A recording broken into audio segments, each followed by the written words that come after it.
تاجیل ظہور امام زمانہ بلندتر صلوات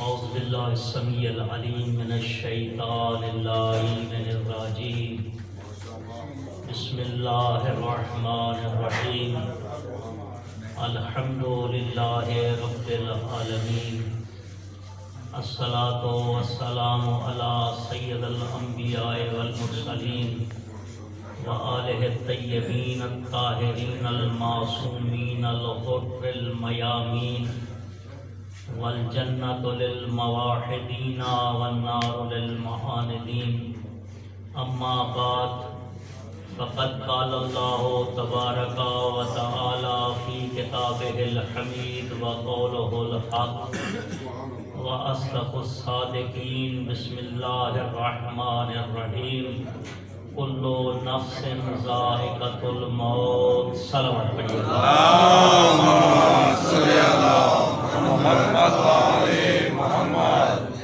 مرحومہ کی مغفرت کے لیے ایک دفعہ سورہ فاتحہ اور 3 دفعہ قرآن شریف کی تلاوت کر کے بسم اللہ الرحمن الرحیم الحمد للہ رب العالمین الرحمن الرحیم مالک یوم الدین ایاک نعبد و ایاک نستعین اہدنا الصراط المستقیم صراط الذین انعمت علیہم غیر المغضوب علیہم ولا الضالین بسم اللہ الرحمن الرحیم قل هو اللہ احد اللهم اغفرها وارحمها واشرمها النبي والائمة المعصومين بحق محمد اللهم صل علی سب مل کے بآواز بلند صلوات اللہم صل علی محمد ارشاد خالق اکبر ہو رہا ہے پاک مقدس کتاب کے اندر، وہ کتاب کہ جس کا دعویٰ ذالک الکتاب لا ریب فیہ، وہ کتاب جس میں شک کی گنجائش ہی نہیں۔ بے شک یہ کتاب شروع ہو رہی ہے الف لام میم ذالک الکتاب لا ریب فیہ۔ الف لام میم سے سورہ بقرہ کا آغاز ہو رہا ہے، اور پھر آگے کہا جا رہا ہے ذالک الکتاب لا ریب فیہ، وہ کتاب جس میں شک کی گنجائش ہی نہیں۔ جو دوست عربی سے منسلک ہیں، تھوڑی بہت عربی جانتے ہیں، انہیں پتہ ہے کہ لفظ ذالکہ جو ہے وہ دور کے لیے استعمال ہوتا ہے، اور لفظ ھذا یا تلکا جو ہے وہ نزدیک کے لیے استعمال ہوتا ہے، یعنی مذکر کے لیے ھذا ہی ہے اور مؤنث کے لیے ھذا ہی ہے اور مذکر کے لیے ھذا ہے، یہ نزدیک کے لیے استعمال ہوتا ہے۔ اور ذالکہ لفظ جو ہے یا تلکا لفظ جو ہے وہ استعمال ہوتا ہے دور کے لیے۔ اچھا، کتاب پکڑی ہوئی ہے آپ نے اپنے ہاتھ میں، کتاب ہے آپ کے نزدیک، مثال کے طور پہ یہ مائک ہے میرے نزدیک، تو میں کیا کہوں گا کہ یہ مائک جس سے میری آواز آ رہی ہے، ایسی کہوں گا نا؟ تھوڑا سا میرے ساتھ بول دیں، یہ مائک جس سے میری آواز جا رہی ہے، یہ تو نہیں کہوں گا نا کہ وہ مائک، یہ کہوں گا نا۔ قرآن نے اللہ نے لفظ استعمال کیا ہے ذالک الکتاب لا ریب فیہ، وہ کتاب جس میں شک کی گنجائش نہیں۔ کتاب ہے نزدیک، اشارہ ہو رہا ہے دور کا، تو اس کا مطلب ہے کہ اللہ کا کوئی کلام عبث نہیں ہوتا، اللہ اشارہ اس کتاب کی طرف نہیں کر رہا، اللہ کسی اور کتاب کی طرف۔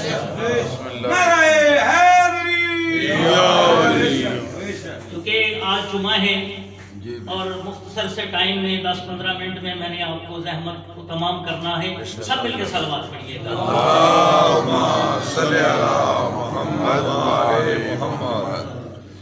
اشارہ ہو رہا ہے دور کے لیے، کتاب پکڑی ہوئی ہے اپنے نزدیک، تو اس کا مقصد یہ ہے کہ اللہ اس کتاب کی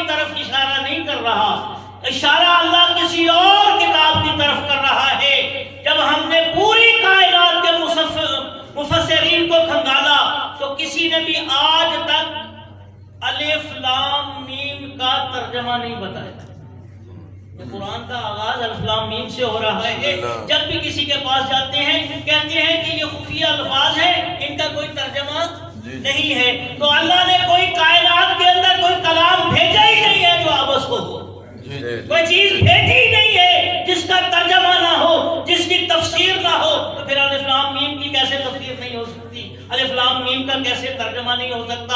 مختصر الفاظ میں جلدی میں آپ کو بتاتا جاؤں، جب ہم کائنات کے مصوروں کو چھوڑ کے آل محمد کے پاس آتے ہیں، اصل مفسران قرآن کے دروازے پہ آتے ہیں، تو پھر ہمیں پتہ چلتا ہے کہ الف لام میم کا بھی ترجمہ ہے۔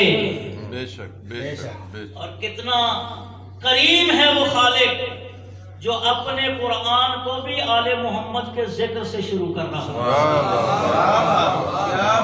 اسی لیے تو حضور فرماتے ہیں زینوا مجالسکم بذکر علی ابن ابی طالب، اپنی محفلوں کو علی ابن ابی طالب کے ذکر سے زینت بخشو۔ علی ابن ابی طالب مرکز ہیں، صرف علی کے ذکر سے نہیں، آل محمد کے ذکر سے جو ہے وہ اپنی محافل کو زینت بخشو۔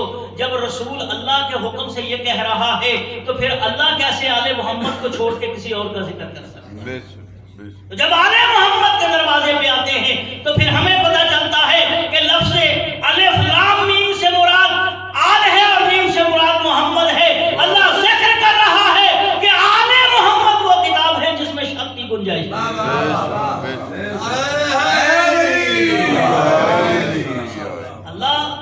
آل محمد کی طرف اشارہ کر رہا ہے۔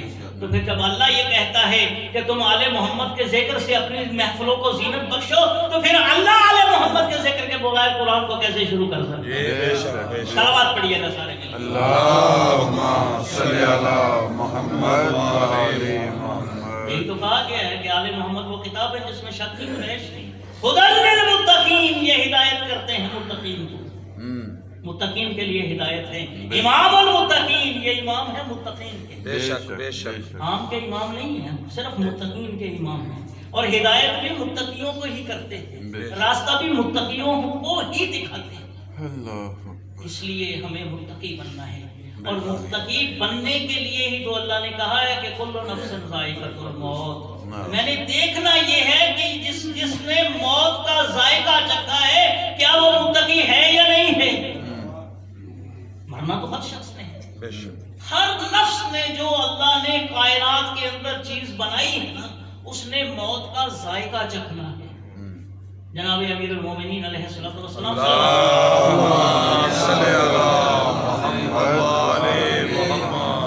یہودی علماء مولا امیر علیہ الصلوۃ والسلام کے زمانے میں سرور کائنات کا مثال ہو چکا ہے۔ یہودی علماء آتے ہیں کہ ہم نے سنا ہے کہ احمد نام محمد نام کے کسی شخص نے دعوی نبوت کیا ہے، ہم سوالات کرنا چاہتے ہیں، اگر تو اس نے ہمارے سوالات کے جواب دے دیے تو ہم سمجھیں گے کہ وہ نبی ہے، اور اگر سوالات کے جواب نہ دیے تو ہم سمجھیں گے کہ اس نے معاذ اللہ جھوٹا دعویٰ کیا ہے۔ یہودی علماء اکٹھے ہو کے مدینہ میں تشریف لاتے ہیں، پتہ کیا جاتا ہے تو پتہ چلتا ہے کہ سرور کائنات دنیا سے رخصت ہو چکے ہیں۔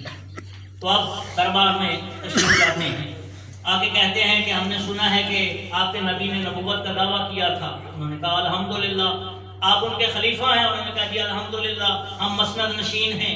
تو انہوں نے کہا ہمارے کچھ سوال ہیں، اگر آپ ان سوالوں کے جواب دے دیتے ہو تو ہم سمجھیں گے کہ آپ کا نبی سچا ہے، اور ہم بھی وہ آپ کے نبی کا کلمہ پڑھیں گے، اس لیے کہ ہماری کتابوں میں موجود ہے کہ ایک زمانے میں احمد نام کا نبی آئے گا، تم نے ان کی مدد بھی کرنی ہوگی، ان کی اطاعت بھی کرنی ہوگی، ان کی شریعت کو قبول بھی کرنا ہوگا۔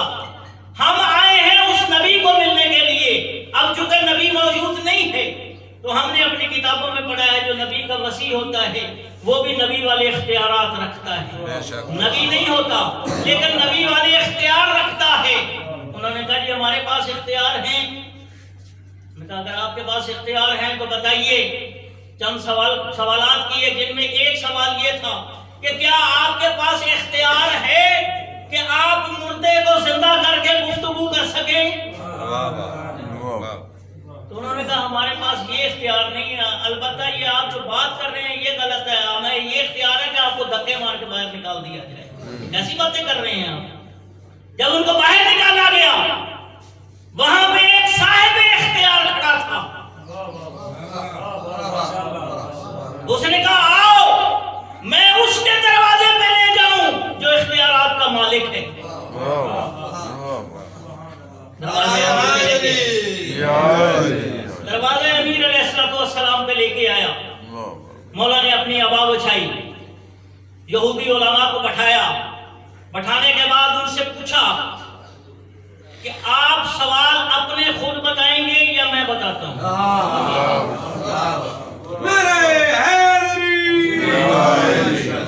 اتنے میں امام حسن علیہ السلام گھر سے باہر نکلے۔ اللہم صلی علی محمد امام کیا کہتے ہیں؟ امام کہتے ہیں بابا آپ نہ بتائیے میں بتاتا ہوں۔ یہودی کہتے ہیں 4 سال کا 5 سال کا بچہ، اور ہم نے ابھی سوال ہی نہیں کیے، اتنے مشکل ترین سوال اور یہ بچہ بتائے گا؟ وہ سوال کرتے گئے، امام حسن جواب دیتے گئے۔ ان کا آخری سوال جو 10واں سوال تھا وہ یہ تھا کہ نبی کو اختیار ہوتا ہے کہ وہ کسی بھی مردے کو زندہ کر کے اس سے اپنا کلمہ پڑھا سکتا ہے، اس سے گفتگو کر سکتا ہے، بسم اللہ، کسی بھی مردے کو زندہ کر کے۔ کیا آپ کے پاس یہ اختیار ہے؟ تو مولا امیر علیہ السلام فرماتے ہیں کہ یہ اختیار ہے ہی میرے پاس۔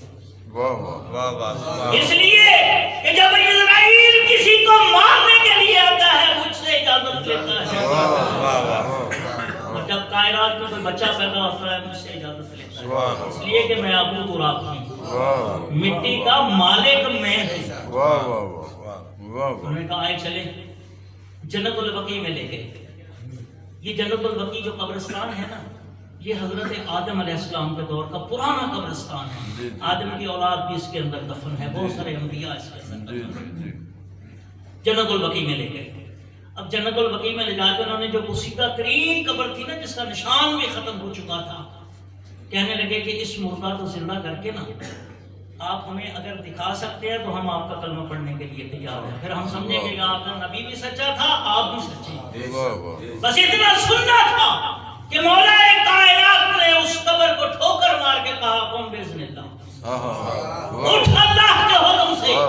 وہ جس قبر کا نشان مٹ چکا تھا وہ قبر پھٹی، مردہ برآمد ہوا۔ برآمد ہو کے اس نے کیا کہا؟ السلام علیکم یا امیر المؤمنین، اے کائنات کے مومنوں کے امیر میرا سلام ہو آپ کے اوپر۔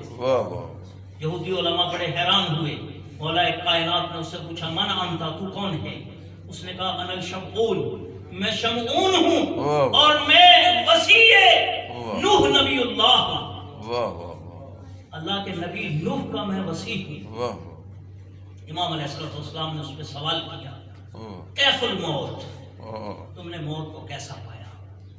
اس نے کہا کہ موت کے ذائقۃ الموت ہے نا، ابھی میں نے جو آیت پڑھی ہے کہ کل نفس ذائقۃ الموت، ہر نفس نے موت کا ذائقہ چکھنا ہے، مرنا نہیں۔ مرنا نہ کسی کافر میں ہے نہ کسی مومن میں ہے، مرنا نہیں ہے، موت کا ذائقہ چکھنا ہے، ٹھیک ہے نا؟ تو وہ کہنے لگے کہ میرے حلق میں ابھی تک موت کا ذائقہ موجود ہے۔ نوح علیہ السلام کے دور کا نوح خلیفہ آج علی کے دور میں رسول اللہ کے خلیفے کو بتا رہا ہے کہ میرے حلق کے اندر ابھی بھی موت کا ذائقہ موجود ہے۔ اتنا تلخ ہوتا ہے یہ موت کا ذائقہ، اور ہر نفس نے موت کا ذائقہ چکھنا ہے، یہ اللہ کا حکم ہے۔ امام علیہ السلام نے اس سے پوچھا کیف القبر، تو نے قبر کو کیسا پایا؟ تو کہتا ہے کہ مجھے لوگ دفن کر کے گئے ہیں، قبر میری بند ہوئی ہے، تعویذ قبر بند ہوا ہے، لوگ قبر بند کر کے چلے گئے ہیں، تو میری دائیں طرف سے ایک کھڑکی کھلی ہے، جنت کی فضائیں شروع ہو گئی، مہکتی ہوئی ہوائیں شروع ہو گئی ہیں۔ میں نے کیا دیکھا کہ ایک بہت بڑا حوض ہے، باغات ہیں، ایک بہت بڑا حوض ہے، اس حوض کے اوپر آپ کھڑے ہیں. جا رہی ہے جی اس جی حوض کے اوپر آپ کھڑے ہیں. آپ نے ایک اونٹ کو اشارہ کیا، وہ جام لے کے آگے بڑھی. آپ نے اس کے جام میں حوض کوثر ڈالا، ڈال کے میری طرف بھیجا. سوال کیا تھا امام کا؟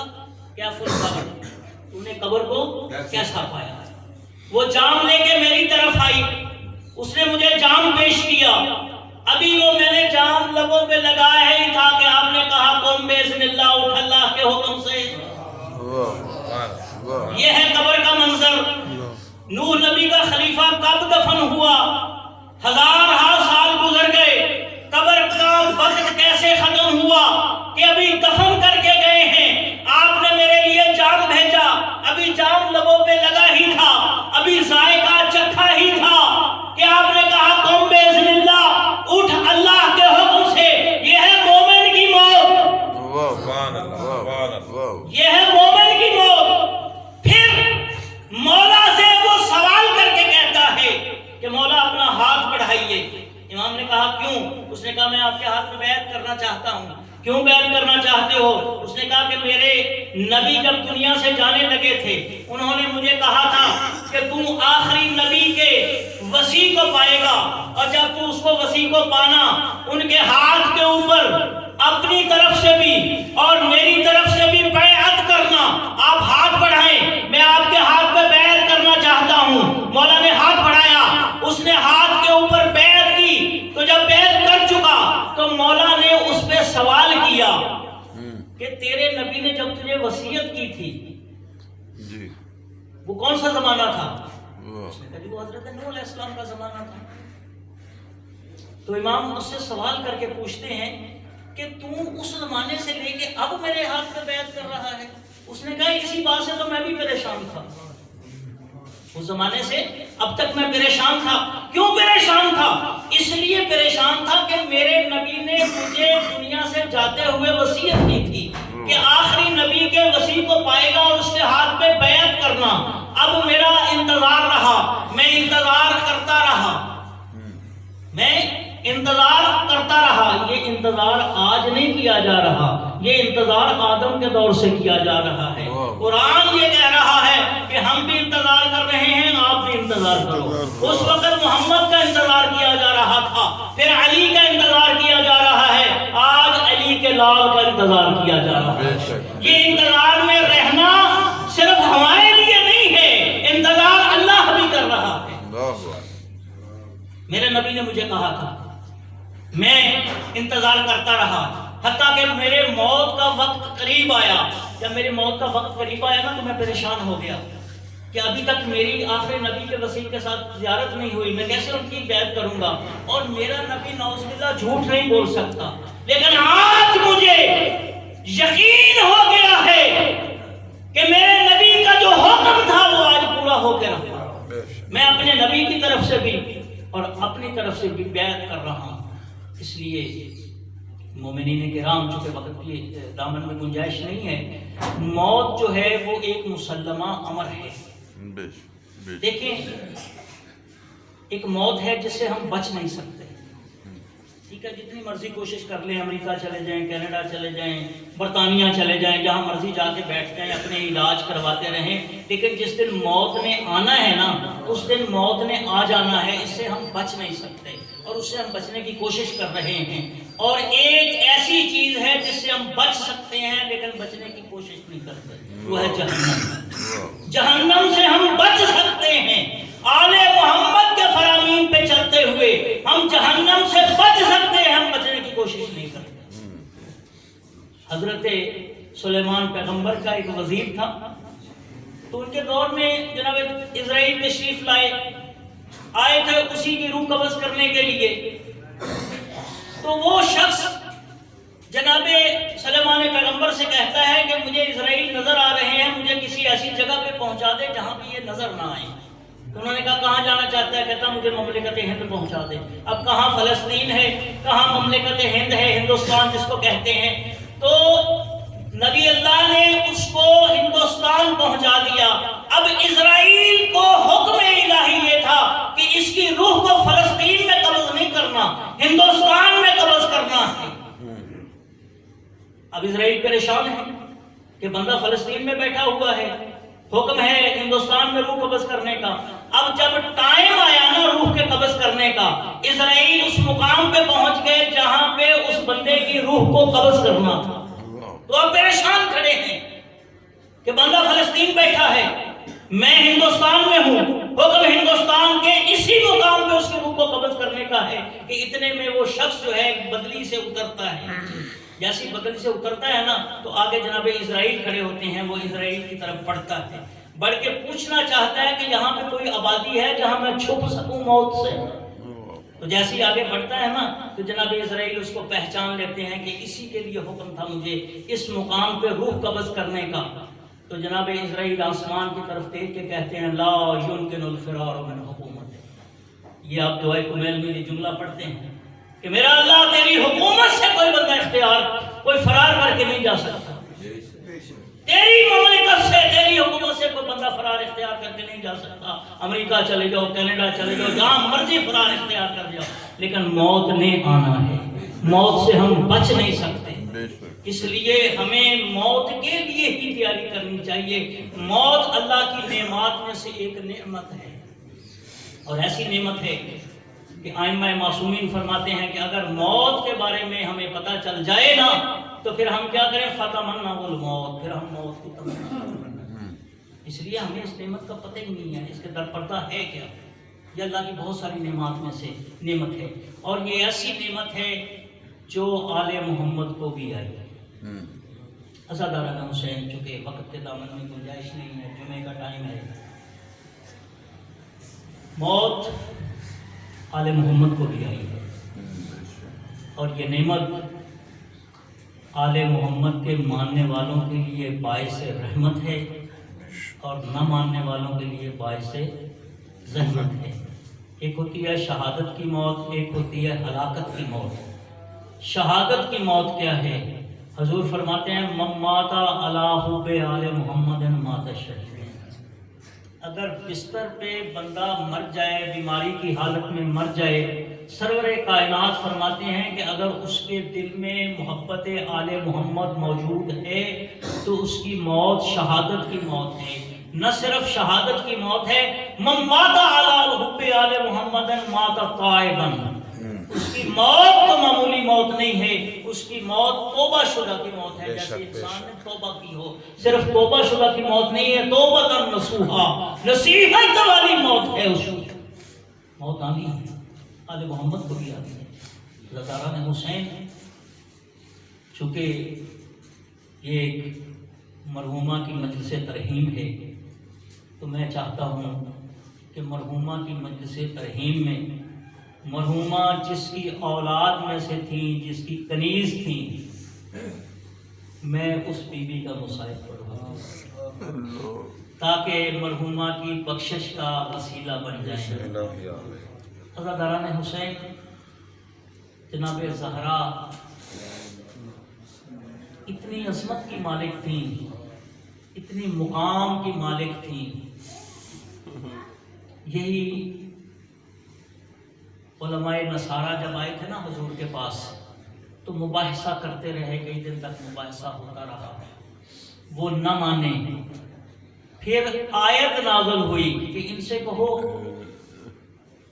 کہ تم اپنے بیٹوں کو لاؤ، ہم اپنے بیٹوں کو لاتے ہیں، تم اپنے نفسوں کو لاؤ، ہم اپنے نفسوں کو لاتے ہیں، تم اپنی عورتوں کو لاؤ، ہم اپنی عورتوں کو لاتے ہیں۔ جب رسول جناب زہرا کو لے کے چلے ہیں نا مقام مباہلہ کی طرف، مباہلہ ہونا تھا، مناظرہ ہوتا رہا، اب مباہلہ ہونا تھا، انہوں نے نہیں ماننا تھا، لیکن جب رسول جناب زہرا کو لے کے چلے ہیں، یہ عظمت زہرا بیان کر رہا ہوں میں آپ سے، عظمت زہرا یہ ہے کہ جب رسول لے کے چلے ہیں جناب زہرا کو مباہلہ کی طرف، وہ جو ثاقب تھا، ان کا جو پوپ تھا، جس کو پوپ پال کہتے ہیں، وہ جو پوپ تھا نا، وہ بھاگا اپنی قوم والوں کی طرف، اپنے علماء کی طرف، ہاتھ باندھ کے کہتا ہے کہ جو کچھ تمہارے پاس ہے وہ دے دو۔ انہوں نے کہا کیوں؟ اب تک تو مناظرہ کرتا رہا ہے، اب تجھے کیا ہو گیا ہے؟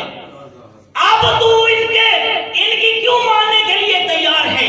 اب کیوں جزیہ دینے کے لیے تیار ہے؟ کیوں ہاتھ باندھ رہا ہے؟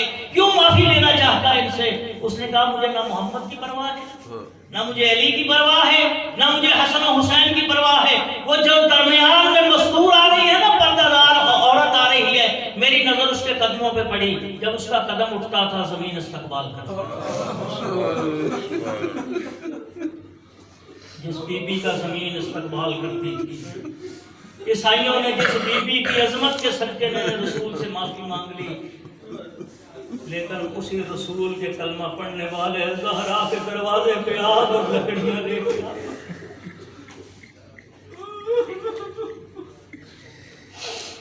اللہ نے حسین جب بی بی کا آخری وقت آیا نا، جناب فضا کہتی ہیں بی بی اتنی زخمی تھی، میں اسماء بنت امیس اور ام ایمن بی بی کے سرحانے بیٹھ جاتی تھی، باری باری ہم بی بی کو کروٹ دیتی تھی، بی بی کروٹ نہیں لے سکتی، بی بی اتنی زخمی تھی خود کروٹ نہیں لے سکتی تھی.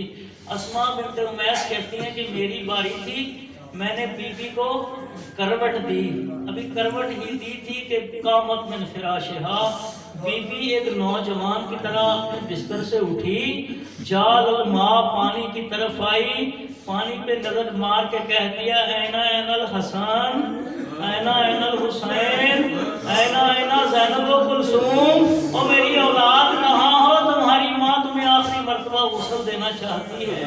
اللہ تعالیٰ نے حسین زینب و کلثوم کو غسل ملا، حسن کو غسل ملا. جناب ام ایمن کہتی ہیں کہ جیسے ہی حسین کی باری آئی نا، زہرا حسین کا کرتا کھولتے ہوئے بھی روئی، حسین کو کرتا پہناتے ہوئے بھی روئی، اور چیخ مار کے کہتی ہے اللہم میرا اللہ اس کرتے کو حسین کے جسم پہ باقی رکھنا. عزاداران حسین، جناب زہرا کو غسل ملا، کفن ملا، جنازہ تیار ہوا. جب جنازہ تیار ہو گیا نا، مولا کائنات جناب فضا کی طرف دیکھ کے کہتے ہیں فضا زہرا کی اولاد کو بلاؤ، اپنی ماں کی آخری زیارت کر لیں. عزاداران حسین، یہ جو بی بی گئی ہے نا، اس کے بیٹوں نے بھی، اس کی بیٹیوں نے بھی اپنی ماں کی زیارت کی ہوگی، اس کی اولاد بھی اپنی ماں کے جنازے پہ آ کے روئی ہوگی. عزاداران حسین، زینب و کلثوم اپنی ماں کے جنازے پہ آئیں، حسن اپنی ماں کے جنازے پہ آئے، حسین دور کھڑے ہو گئے. علی کہتے ہیں حسین تیری ماں کا آخری وقت ہے، آؤ اپنی ماں کی زیارت کر لو. حسین رو کے کہتے ہیں بابا جب مریم دنیا سے گئی تھی نا، عیسیٰ اس وقت تک اپنی ماں کے جنازے پہ نہیں آئے تھے، جب تک مریم نے بلایا نہیں تھا. بابا میں تو فخر عیسیٰ ہوں، بابا میری ماں تو فخر مریم ہے. بابا جب تک میری ماں حسین کو بلائے گی نہیں، حسین ماں کے جنازے پہ نہیں آئے گا. عزاداران حسین، ابھی حسین کے جملے مکمل نہیں ہوئے تھے، زہرا کے کفن کے باندھ کھولے، دو زخمی ہاتھ کفن سے نکل کے کہتے ہیں آؤ میرا کربلا کا مسافر بیٹا، آؤ میرا 3 دن کا پیاسا بیٹا، اپنی ماں کے گلے کے ساتھ لگ جا. اللہ لعنت اللہ علی القوم الظالمین وسيعلم الذين ينقلبون على عقبيهم